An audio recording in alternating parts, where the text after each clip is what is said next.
ভোজন রসিকদের বৃষ্টি হলেই যার কথা সবার আগে মাথায় আসে সেটা হচ্ছে সেলিব্রিটি খিচুড়ি। আমি অবশ্য বৃষ্টি যখন হয় তখন এইটার নাম সেলিব্রিটি রেখে দিই। তো চলুন দেখে নিই আমরা কিভাবে ভুনা খিচুড়ি বা বৃষ্টির জন্য স্পেশাল একটা খিচুড়ি রান্না করব। প্রথমে বড় একটা কড়াই নিয়ে নিয়েছি, তারপরে এতে পর্যাপ্ত পরিমাণ সরিষার তেল, তারপরে কিছু দারচিনি, এলাচ, তেজপাতা এবং দুইটার মতো পেঁয়াজ কুচি দিয়ে আমি এটাকে ভালো করে নেড়ে কষিয়ে নিব। এখানে বেরেস্তা করার কোনো কারণ নেই। তারপরে কিছু আদা রসুন বাটা, লাল মরিচের গুঁড়া, তারপরে হলুদ গুঁড়া, তারপরে জিরা গুঁড়া, একটু ধনিয়া গুঁড়া দিয়ে ভালো করে নেড়ে মিশিয়ে নিব। এখানে মশলাটা ভালো করে কষিয়ে নিতে হবে। আসলে মশলা কষানোর উপরে ডিপেন্ড করে রান্নার আসল স্বাদ। এখানে দিয়ে দিচ্ছি শাহি গরম মশলা।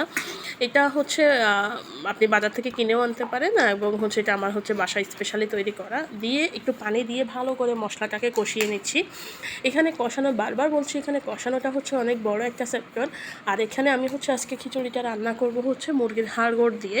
আপনারা চাইলে এটা বিফ, মাটন, তারপরে চিকেন, যে কোনো কিছু দিয়ে রান্না করতে পারেন। সামনে কোরবানি আসতেছে, আপনারা এইভাবে গরুর মাংস দিয়েও রান্না করে রাখতে পারেন। এরপর আমি এখানে 1 কেজি পরিমাণ চাল, তারপরে মসুর ডাল এবং মুগ ডাল, 100 গ্রাম করে মসুর ডাল, 100 গ্রাম মুগ ডাল অনেকক্ষণ আধা ঘন্টা ভিজিয়ে রেখেছিলাম। তারপরে পানি ঝরে এটার সাথে মিক্স করে নিয়েছি। এবার ভালো করে চালটাকেও একটু ভেজে নিব।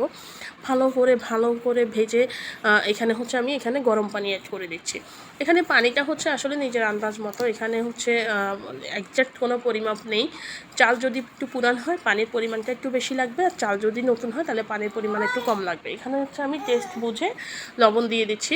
খিচুড়িতে অবশ্যই এই পর্যায়ে লবণটা দিবেন, কারণ লবণ অনেক সময় খিচুড়িতে একটু বেশি লাগে।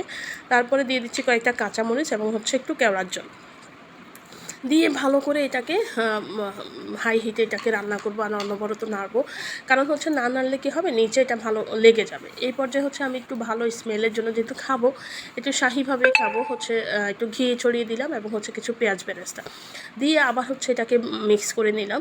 মিক্স করে তারপরে কিছু ধনেপাতা কুচি, আবার কিছু পেঁয়াজ বেরেস্তা দিয়ে দিলাম। দিয়ে এটাকে ঢেকে দিব। এই অবস্থায় আমি এটাকে দমে দিব প্রায় 30 মিনিটের মতো। একদম ডিম আঁচে এটাকে দমে দিয়ে রান্না করার পরে ফাইনাল লুক এটা। বিশ্বাস করেন, এটা খেতে এত মজা। রেস্টুরেন্টে কিন্তু এভাবেই তৈরি করা হয়।